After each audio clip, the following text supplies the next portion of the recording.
Hello दोस्तों, जय हिंद। आज के इस वीडियो में हम सभी लोग पंचायती राज व्यवस्था से संबंधित सभी महत्वपूर्ण प्रश्नों को हल करने वाले हैं। भारतीय संविधान के भाग 9 में पंचायती राज व्यवस्था का वर्णन है और यहाँ से जो भी सवाल आपके एग्जाम में पूछे जाते हैं और पूछे जाएंगे उन सभी प्रश्नों को हम लोग इस वीडियो के माध्यम से हल करने वाले हैं। तो चलिए आइए देखते हैं पंचायती राज व्यवस्था का पहला सवाल कि भारत में पंचायती राज प्रणाली का सर्वप्रथम शुभारंभ कब और कहां पर हुआ।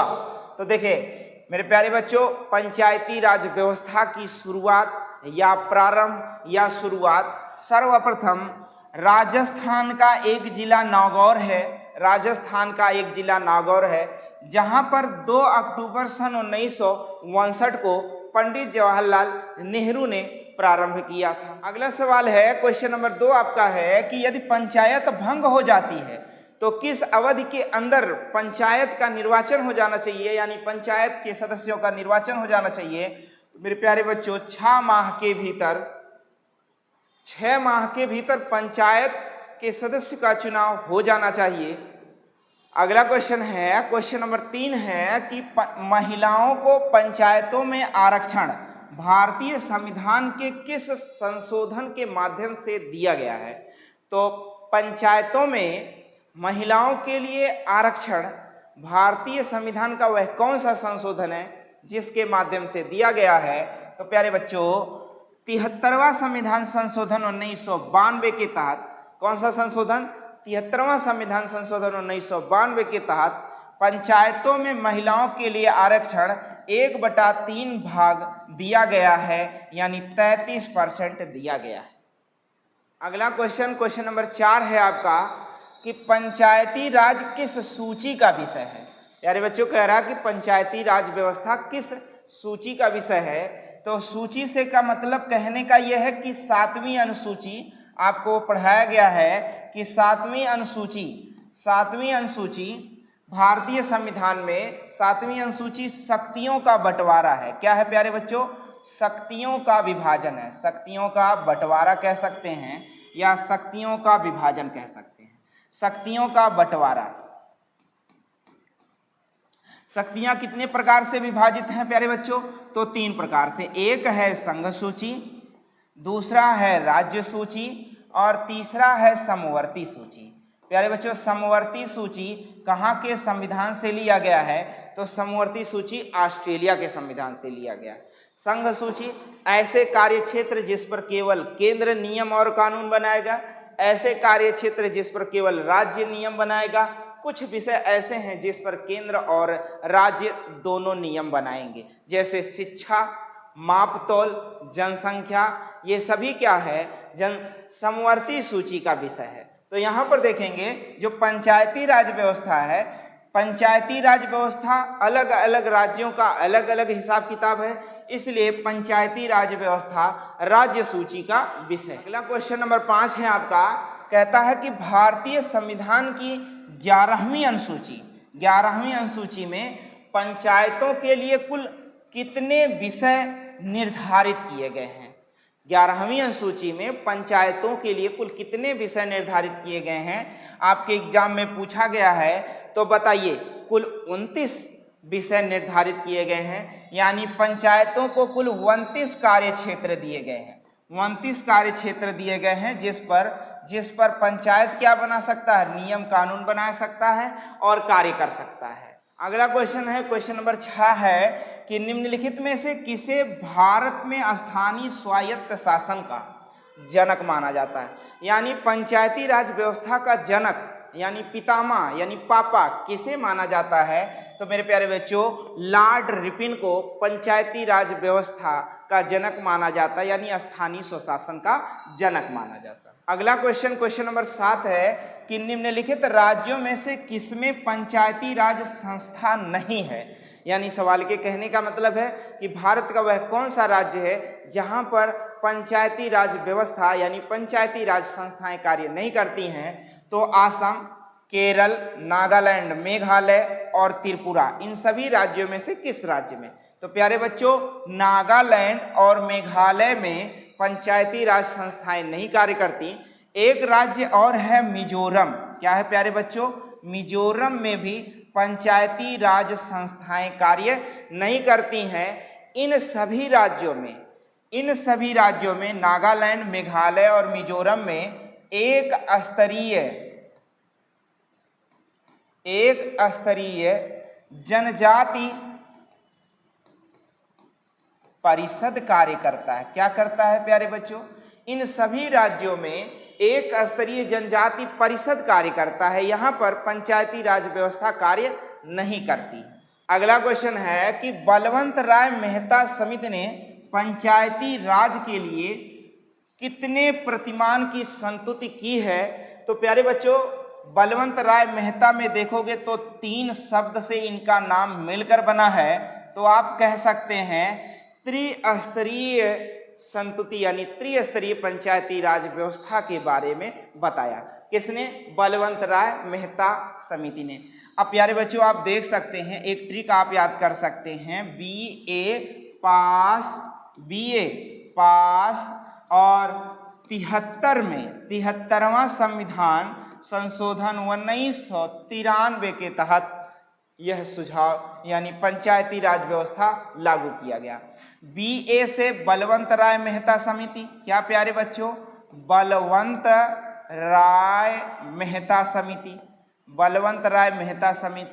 ए से अशोक मेहता समिति। क्या प्यारे बच्चों? अशोक मेहता समिति।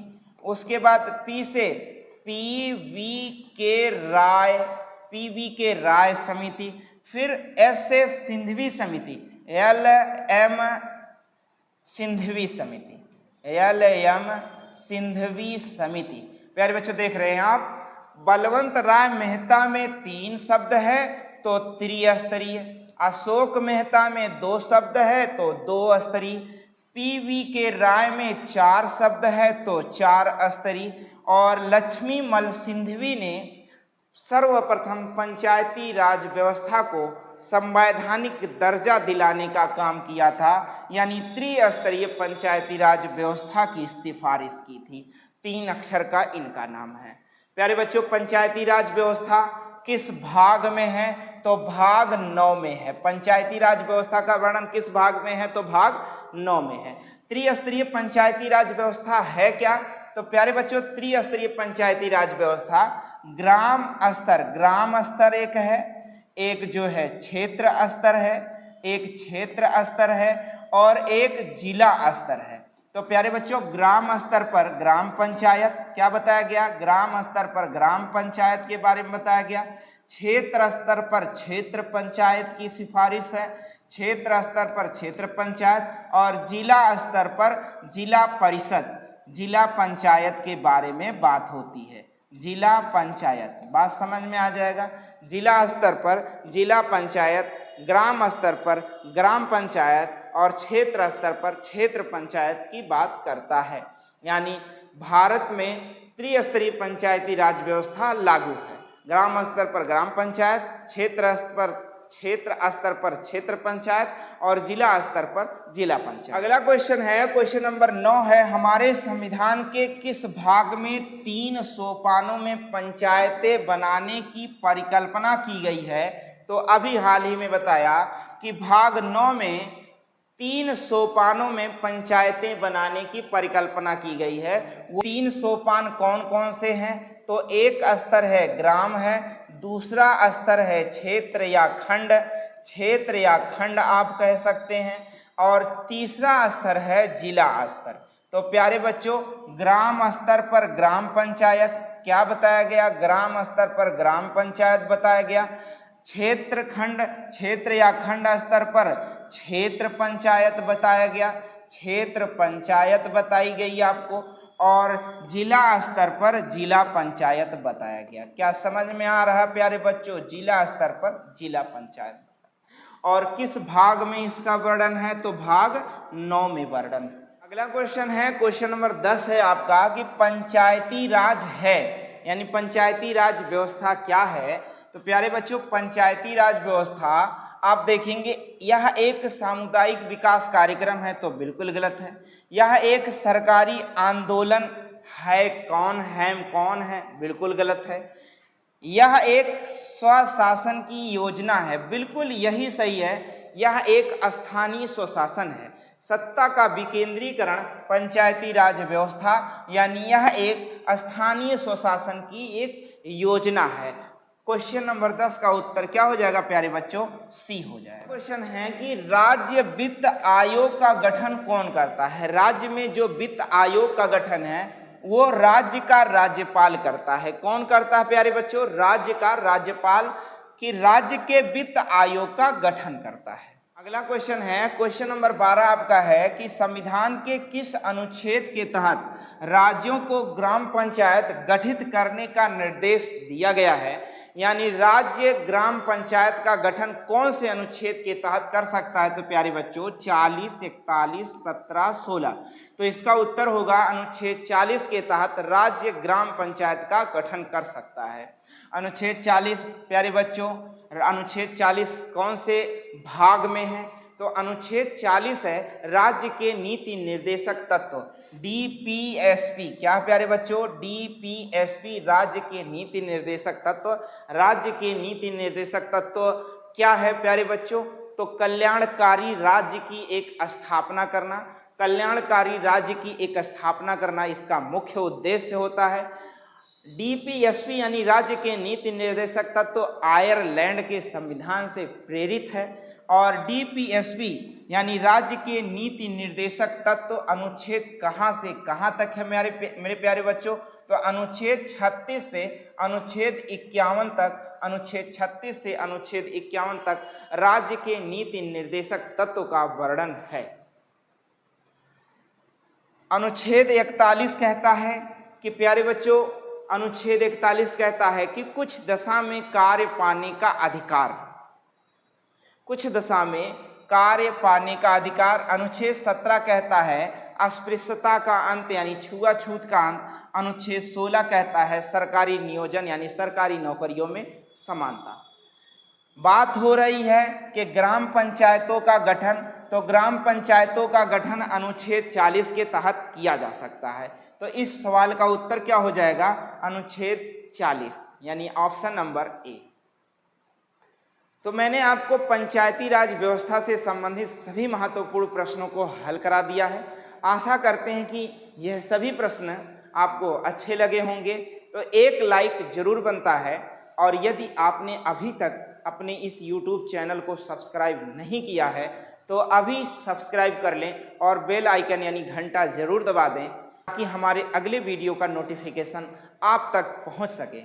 मिलते हैं आपसे अगले वीडियो में, तब तक के लिए जय हिंद।